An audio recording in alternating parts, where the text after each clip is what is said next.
could not agree with you more. When I have a new life coaching client, and mainly my coaching is in business, but often that folds over into personal. The first thing I ask them is what their goals are. What is it that they want, exactly as you stated, because there is a way to reverse engineer those dreams and goals and visions. And oftentimes I find that money has nothing to do with that. And once they realize that, you've got a pathway to that North Star, and you can work towards that. And then you start having that fulfillment that you always wanted, as opposed to just chasing money. Yeah. And I think one of the issues is, depending on who you spend time with and time around, if you're trying to play like keeping up with the Joneses, and when you're 16, you want to buy a car. So you buy a car that you can afford when you're 16. But when you're 26, you have a higher paying job. So your bills get more and more, and you kind of keep leveling up your expenses. So your income straps you where you are, and you can kind of handcuff yourself a little bit. And again, anybody can get out of that life and into the life of their dreams. It's just going to take more effort and maybe more consistency and a little bit longer. But that was one of the benefits I had. I didn't have that many bills. Yeah. So I didn't have a family. So I could just say, you know what, I'm going all in on this thing. So if you're listening to this and that's not your case, if that's not your circumstance, then maybe the path for you is different, but it doesn't mean the path for you is not there.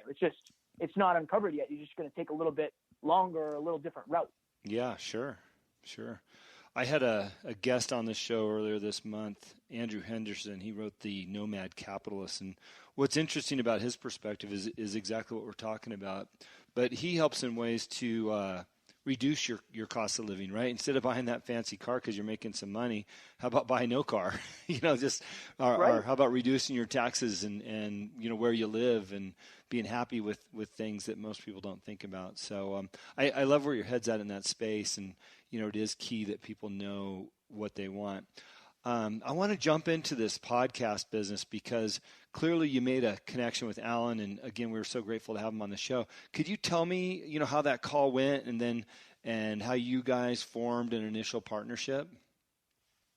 Yeah, so it's interesting. Alan and I used to be friends way back in the day. Then we have this thing called the Drive to 5. I don't know if Alan talked to you about it, but basically it's a measure of self-esteem and confidence. People who are low on the Drive to 5, like if you're a 0, you have low confidence, low self-esteem. Mm-hmm. You're afraid to take action. You're afraid to get a coach, and you have a lot of limiting beliefs. If you're a 10 on the Drive to 5, you're arrogant. You have extreme belief in yourself.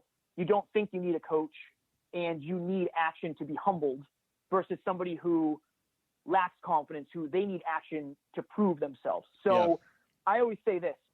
Alan and I came up with a Drive to 5 because I was a 0 and Alan was a 10. So for a long time, I didn't like Alan because he was quote unquote arrogant to me. Mm-hmm. Now, we weren't friends for a long time, but I remember seeing him at a party. He had a beautiful girlfriend. He was in shape. He was financially free at the time. So he had a lot of the things that I wanted. And as you know, you can't influence somebody unless you know what influences them. And he had all the things that influenced me. So we ended up starting to talk. After I created this podcast, I had him on for the first episode and then 2 episodes later. And I think when I was 19 or 20 episodes in, we were basically like, you know what, we should just go at this together because, and this is a great takeaway for anybody listening. If you want a good business partner or partner in life, make sure you have similar core values and similar beliefs and similar missions, because that way you guys are grinding and climbing and trying for the same exact things. And that's why Alan and I make such a good team. I will get insecure sometimes. He will get arrogant sometimes, but we can call each other out for that. And we drive to 5. It's called Drive to 5 because you're trying to get to your center. You're trying to get to confident but humble. And that's what we're always aiming for. So I think we make a good team in that regard. And we've done so much together. We've had our fights, but I'm very lucky to have somebody like him in my life. He's always been a very good influence on me, and he's more of the business mind as opposed to I'm the connection mind. So I think it works very well. Yeah. By the way, we didn't discuss that, so thank you for sharing it because it makes a lot of sense. And I couldn't agree with you more on finding the right partners with the right synergies, because more often than not, if you did not do that homework, those things blow up in your face. And even worse, if it's a relationship, with somebody that you start to care about, so that is some great advice. So, I love podcasting. We talked about that before we went on the air, and I love listening to podcasts. And as it relates to business, when people ask me about my show, and, a lot of people now are thinking about doing a podcast, and I'm very quick to say, yes, absolutely. Start your podcast now. Don't wait another day. Jump in with both feet, because there is so many benefits of having a podcast. And I know you help others start podcasts. Can we talk about that a little bit? Because I just love what's happening in this industry. Yeah, I think that there are a lot of benefits that you would never know about podcasting unless you got into it. So I actually had a call with a client earlier, and it was an initial call where we were talking about his goals and trying to figure out what the best approach for him is. And I said, if there's a couple different things. If you have a big following, you could start a successful podcast tomorrow, because more likely than not, people want to hear more about you. So that's one thing. But another thing is, if you build a good, consistent podcast, you can become an industry expert, and then you can transition from a podcaster to a speaker, to an author, to a coach. And it's almost like this century or this generation's book. You can start a podcast for $50, not even. Like, you can get into it very, very cheap. But not only do you get to pick the minds of some of the most brilliant people in your area, whatever your genre is, but you get seen as an industry expert, and you make these connections that you would never have otherwise. You and I both know David Meltzer, and imagine trying to get him on the phone for an hour just to talk. He's so busy. Yeah. Right. So but if he has something that he wants to get across, if he has a message he wants to get across, and you have a platform, then it's a win-win situation. So I always tell people, if you want to start a podcast, you should, because everybody has a story. Everybody has something to talk about. And if you have something to talk about, there is somebody out there that wants to listen. But the biggest thing is you have to be consistent, because if you watch a TV show, you know what channel it's on, and you know what time it's on, and you know what day it shows, because you have to be able to anticipate when the next episode is. So that's one thing that I say to people. That is always my initial thing. Yes, you should start a podcast, but you have to be consistent, because there are 750,000 podcasts right now. And like we said, I think the average one lasts 7 episodes. So I want to make sure that anybody who I help or I work with gets way past the 7-episode mark. Yeah. It's funny you say that too, about podcasting being consistent. We all get a little bit lazy or too busy, and especially when you're podcasting, it's not your source of income on your daily job. You build a following up, and I've been late on some of my shows, and I'll get text messages. Hey man, I got up this morning, was open to hear your show. My buddy Richard, every time he catches me, where's the show at today? Is it going to air? And I feel so bad, and I realize, okay, I have an obligation now to my listeners and people that are relying on this content for entertainment or educational value or what have you. And it's amazing, just when you think nobody's paying attention, the text messages start flying in. Where are you at? Yeah, and the community that you can build too is something that if you told me 2.5 years ago before I started that you would have a community of people who reach out to you daily and weekly, and that 2 of your podcast listeners would be on your team working with you, I would never believe you. But the community that you're able to build when you share your story, when you share your vulnerabilities, when you're unbelievably authentic, that is what people want. People want to connect, and you have to be yourself to truly connect with somebody. We literally just got a speech at a very prominent college here because one of our listeners goes to that school and he recommended us.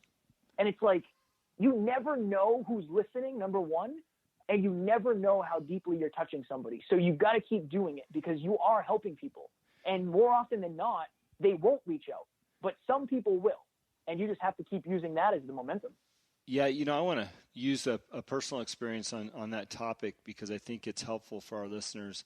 When I started my podcast, it was for different reasons. I wanted to drive my SEO traffic towards my online wine store, and I knew that podcasting was a great way to do that. But what happened to me is after I launched the show, literally my first show that I just jumped in and recorded without much hesitation or pre-thought, the following day I got 3 calls from colleagues that I respect quite a bit, all that had heard my story and said, hey, I heard your story and I would love to talk to you about mine and maybe you can help me.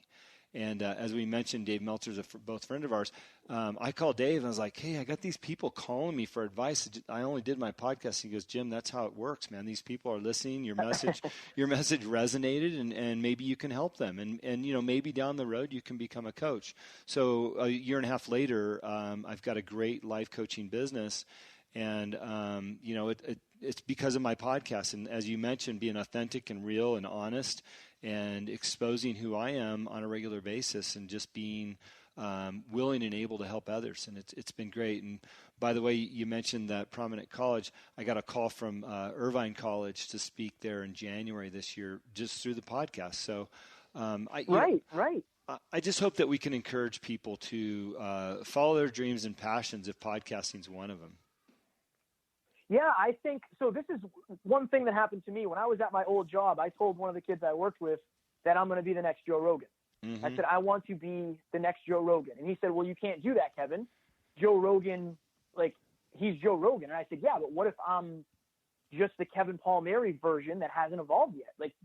No, you can't tell me I can't do it if you're not willing to try. And the difference is I'm willing to try. So I think one of the biggest keys to chasing your dreams is having at least enough of a level of belief to start trying. And if you don't have the belief, you can borrow somebody else's. That's what I tell people all the time. A lot of my clients have a lower self-esteem, a lower confidence level. I let them borrow my belief. And what all that means is if you put a little air into somebody just so they can start floating, they'll get a different perspective and they'll see things that they never saw before. They'll be able to see over the trees. They'll be able to see over the buildings and they'll say, oh, wow, this actually is possible. So that's one of my takeaways for people all the time. If you have a dream that you want to chase and you don't believe you can do it, it's not that you can't do it. You just don't believe it yet. So get around somebody who can instill that belief in you. And it's such a game changer. I think that's the most important thing. Let me ask you a personal question because I think it's also important for people to understand or put into play. What are your personal practices daily to stay on top of your business or stay motivated, stay healthy? What are some of the habits that you have that we can offer to others? Sure. So I wake up every morning at 4:30. I'm foam rolling and listening to an audiobook. So I've been listening to Essentialism. Mm-hmm. So I'm doing that by 5. And then after I listen to an audiobook, or at least like a half hour, then I'll do my morning journaling of just kind of whatever I'm feeling. And I always ask myself a couple of questions. What are you willing to do for this? Who are you doing this for? Do you want to be the best in the world? I'm always trying to prime my mind to be the best I can be. Mm-hmm. And then I'm at the gym for 6 in the morning. We get home from the gym at 7, and then usually I go right to work.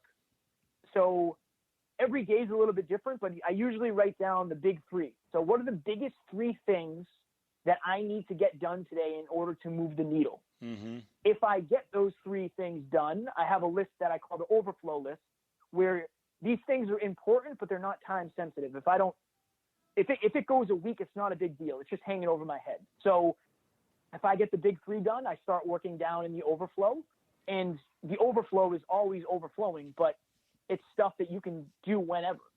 But I think, again, it's just getting clear, like what matters the most today. So just for instance, this podcast was one of my big 3 today, mm-hmm. right? Because it matters a lot for me to get on here. I appreciate you allowing me on and giving me the chance to talk to you and spread my message. So I think a lot of people get overwhelmed, but overwhelm is not always too much work. Sometimes it's lack of clarity. And just going back to that lack of clarity, the clearer you are on your end goal, the clearer you can be on how to reverse engineer that. So that's basically my morning routine is what keeps me grounded. Every morning at 4:30, I'm up. I'm at the gym for 6, and I'm home working